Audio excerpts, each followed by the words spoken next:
Ẹ káàbọ̀ padà sí ilé Oluwo TV. Èmi ni Tóyìn tòótọ́, Oluwo Jogbodo Orunmila.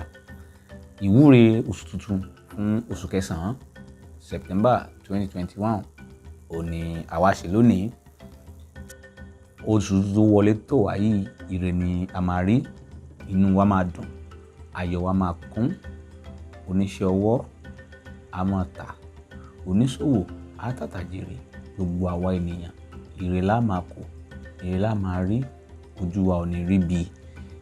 Nínú oṣù yìí, gbogbo àwọn tí ò tí ì kọ́ ilé, wọ́n á bẹ̀rẹ̀ sí ní kọ́ ilé tuntun. Àwọn tí wọ́n ń kọ́ ilé wọn lọ́wọ́, wọ́n á lè parí ẹ̀ nítorí wípé inú odù Ifá jẹ́ ká mọ̀ pàtàkì ilé. Wípé tí a bá tí ní ilé, ọlá wa kò tí ì pé. Mo ṣe ní ìwúre fún gbogbo ẹni tí ń bẹ ní ọkàn rẹ̀ láti ní ilé lórí pé Olódùmarè yóò jẹ́ kí èrò ọkàn rẹ̀ ní ti dáadáa kó wá sí ìmúṣẹ. Inú wa ó dùn, ayọ̀ wa ó kún, ibi ò ní ṣẹlẹ̀ sí wa, gbogbo àdáwọ́lé wa yóò yọrí sí níwájú Olúwa. Ire ìní á rí ní oṣù tuntun yìí.